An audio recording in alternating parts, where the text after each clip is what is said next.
Guys, in this video, we're going to be drawing Spawn right now.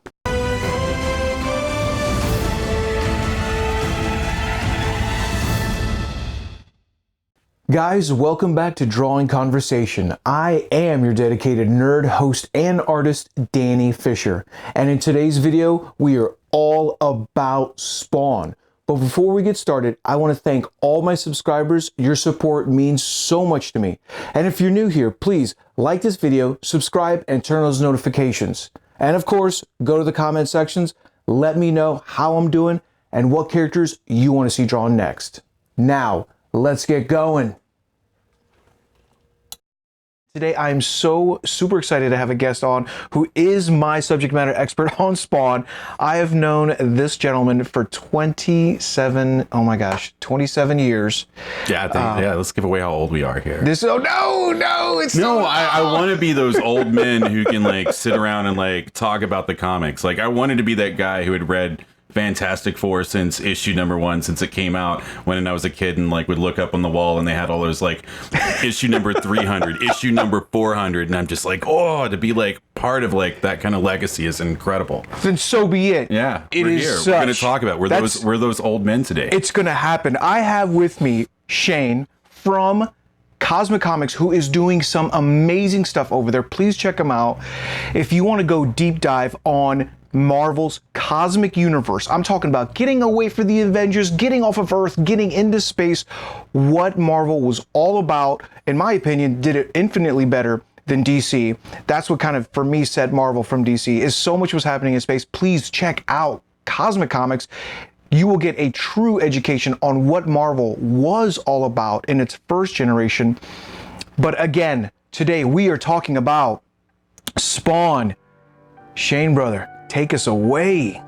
Spawn, when it comes down to it, if we're going to talk about anybody, there's no way we can get around Spawn without talking about Al. Al Simmons, this is the character that we see and hear from more than anybody else in the story. Prior to the story beginning, Al is a CIA field agent working for the United States government, and he's working in special ops. He ends up finding this girl, Wanda. They fall in love, they get married, and Al continues to work as a field agent this whole time.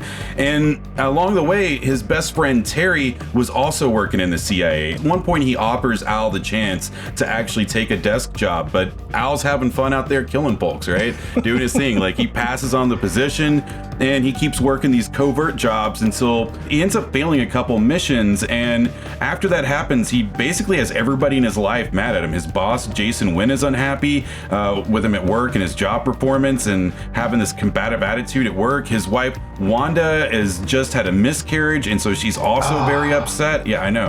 And Jason Wynn had no need for an argumentative soldier, basically, whose success rate on top of that was also on the decline. So he basically had an operative come in and kill Al during a mission to Botswana. Now, originally, and what a lot of people traditionally think of associated with that is that the murder was attributed to Chapel, but somewhere along the line, I think for probably some like licensing reasons or something like that, they come through and they switch it over to a woman whose name I forget, and then sometime after that, then they end up changing it again to like not her. I think maybe the fans weren't too happy. I didn't really like the change and left it more open-ended. And the one thing that nobody questions though, and ends up being a long-time enemy of Spawn, is the fact that Jason Wynn ordered the hit. So from there, Al dies, he goes to hell. While he's still freshly dead, the only thing that he knows is that he wants to see his wife, Wanda, again. And so the demon Malebolgia, who rules over one of the layers of hell, offers Al the choice between an eternity of suffering in hell or a chance to go back to Earth and see his wife again. Sounds like a good deal, right? I'm in. I'm totally in. Let's do it. Yeah, we all know that the devil's in the details. And so in return, Al has to agree that when his time on Earth is over the second time, he's going to go back and lead Malebolgia's army in an invasion of Earth for Armageddon. Ooh. So Al is sent back to Earth, but Al soon learns that this is more of a monkey paw story because time has marched on, and now it's 4 years later. Oh man. And isn't that always the way? Like, I'm going to make a deal with the devil, but you're just never going to win. It just never happens. Not unless your name's Johnny. That's right. jumping back to Al's best friend Terry real quick. This is the one who offered him that desk job. So after Al's dies, he's pretty much around to give comfort to Al's wife. And one thing leads to the next, and the next thing you know, Wanda's getting married a second time. And I think these two are genuinely in love. And what's funny is if Al hadn't been such a violent and cold and cruel guy, that I really feel like the trauma of having him in their lives and the trauma of his death is what drove these two together. And from that bond came the thing that Al was never capable of giving Wanda, but she always wanted. And that's a child. So Cayenne was born, and this is a character that, man, for longtime readers of the series, they have had a pleasure to watch grow up. Her and Al have had this like intermeshed destiny ever since she was a baby. Additionally, she's been a real point of vulnerability for him, and ensuring a child doesn't get hurt is a really hard thing to do. And so now in the comic, she's gone from a child to a young woman, and then there were these rumors that she was supposed to get her own comic this year, but I think that maybe Todd is putting his energy into the new Spawn movie instead, or maybe there just wasn't enough buzz around Cayenne getting her own comic. Absolutely. And so up until this point, we have seen Al being alive, his job in the military, going to hell. We set up his family. And for me, growing up, Spawn was so cool as an artist because I loved, well, I'll be honest, seeing an independent comic break away from Marvel and DC and do their own thing was just, it was such the middle finger to the establishment. I loved Spawn. But this is the part where we start getting even better supernatural. The next thing I sort of want to touch on are these two major characters that are known as Cogliostro and the Clown or Violator. And these two basically, I'd say for around the first 100, 150 issues or so, act like sort of a good angel on one shoulder and a bad angel on the other shoulder, as they both sort of try to direct him as to how this character is supposed to grow and develop. And I love him. His shtick is that he used to be a Spawn, and out of the long lines of Spawn, Cogliostro is the only one to escape his contract. And after 25 plus years of reading Spawn, we still don't know how he did it. What is up with that? Just give us an answer. Tease it, man. Just keep teasing. We have learned a lot more about him. I'm not going to give it away here. But basically, he shows up to play the wizened old man position that gives Spawn advice on how to use his costume, on how not to let his costume control him. And like I said, I don't want to give too much away, but later in the series, the more you learn about Cogliostro, the cooler he gets. Like that time he took over an entire level of hell and started building a Tower of Babel, and we still don't know what all that was about, but I'm gonna move on. But I do want to jump in. I do want to just throw something. Cogliostro for me was so cool because it was almost like Ramirez in the Highlander to get Al really on track. Sorry. I love Cogliostro. So cool. Do it. So on that other shoulder, we've got the Clown, who I think that a lot of us remember from the Spawn movie and the Spawn cartoon. He's right there in the first few issues of the comic, and he's probably a lot better known than Cogliostro is. And so this guy he's an agent of hell who has been assigned to look after new spawns and train them up. Problem is, this guy absolutely hates his job. And even better, he hates the entire purpose of, for lack of a better word, the Spawn program. Even though there is a new Spawn every generation or so, none of them has been ready to lead Malebolgia's army, and that is possibly in part due to the fact the person training them doesn't want to see any of these spawns fulfill the task they were created for. Basically, the Clown thinks it ought to be demons leading Hell's armies, not the dead souls of people. He sees this as a form of slight against his kind, and thus he has no desire for this program to succeed. Clown, and I'll also stop and say, Clown's the form that he keeps most of the time, but his more vicious looking form is when he drops the clown act and he shows his true demonic self as Violator. And an early iconic appearance of Violator has him ripping Spawn's heart right out, which I gotta say was one of those moments as a kid where I was just like, oh, Oh, we're going there, are we? Yeah, because the other big two, they're not going to hit this moment. I remember reading that for the first and seeing it, and my brain couldn't process it because I was so used to the approved Marvel comic code. Did they just rip a heart out? It was just so cool to watch. One of the things that Spawn and Clown both have on them is this is a mark of an M. The Clown's M goes across his face, and the M on Spawn goes across his chest as part of his costume. And these mark them as property of Malebolgia. 15-year-old spoilers here, but Malebolgia gets killed about halfway through the current run of Spawn, and since then another M has taken over as the primary villain, and that's Mammon.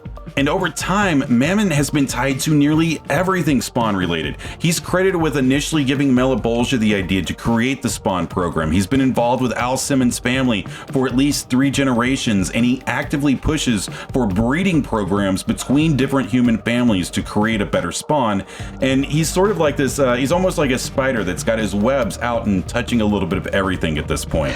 When they introduced Mammon, it blew my mind. It's like, you know what? You're right. There was always the M on Violator, and there was always the M on. Did they have that much foresight? That's what I've always wondered. Like, was the foresight there? Because it was something like 5-10 years into the comic before they finally gave away the big spiel behind the M. And of course, then you're looking at it and you're going like, oh, I can't believe that now I happened. see it. Oh, it's been reveals in front of my face the whole time. I know. I think one of the coolest things that for me for Spawn is that they let the character breathe. They let other artists come in, put their own touch on it. In no way am I taking away anything from Todd McFarlane, because this is serious hero worship. I mean, this guy, I've looked up to him since I was like 12 picking up Spider-Man. I never pictured him as like such a prolific writer as to write that. Do you think he had some kind of artistic...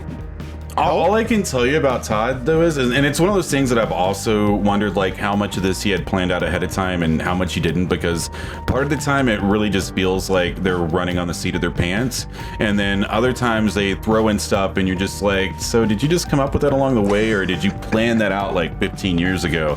And he'll probably never tell. You know, that's sort of the beauty of it, is we'll never probably get to know how much of that's planned and how much of that is sort of on the spot, like just making it up as they move forward. Secret recipe. Yeah.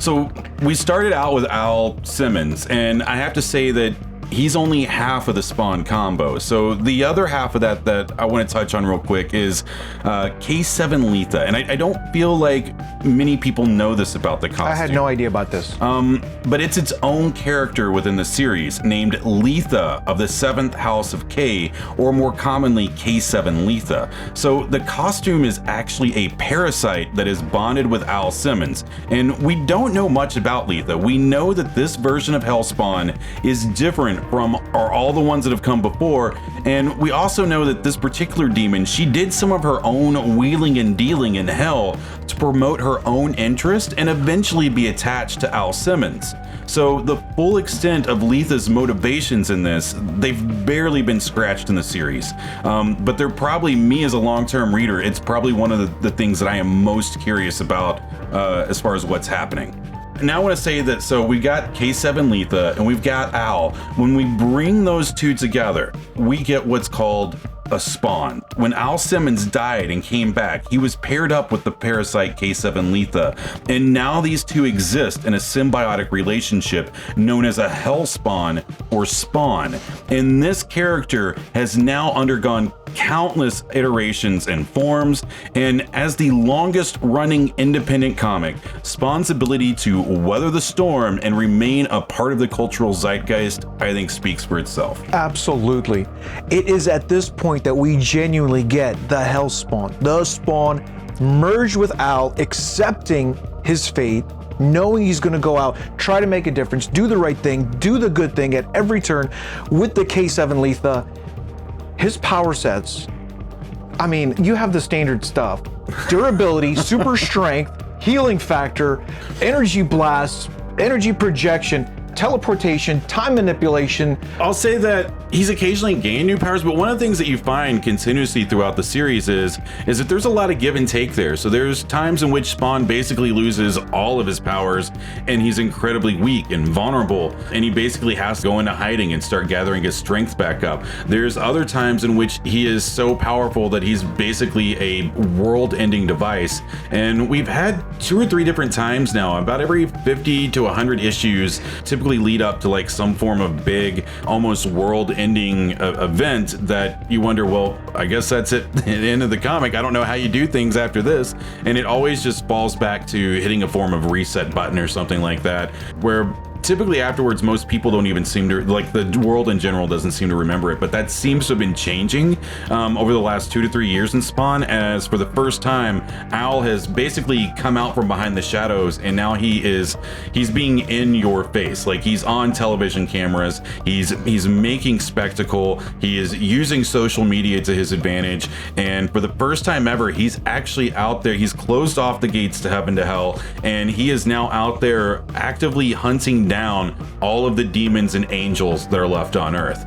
We're talking about 300 issues, the longest running independent comic.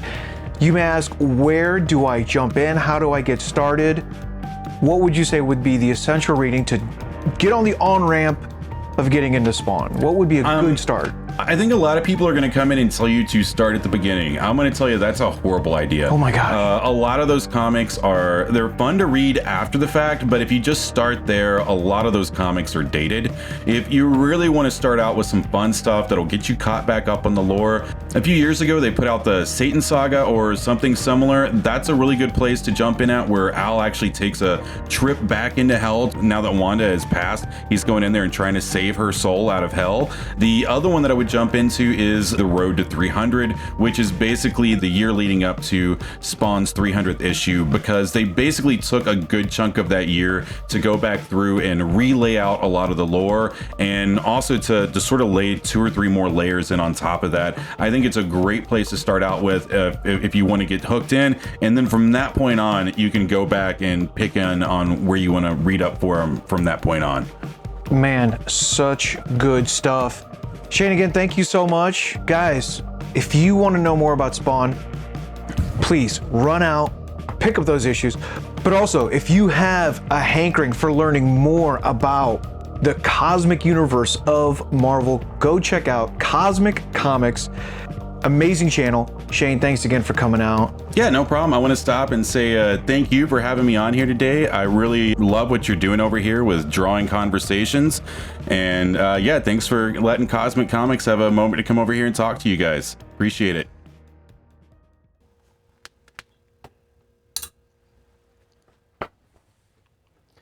So guys, there you have it. My take on Spawn, one of the coolest comic book characters of all time. And if you would, please feel free, hit that like, subscribe, turn those notifications, and leave a comment below. Let me know what kind of characters you want to see drawn, and I will talk to you soon.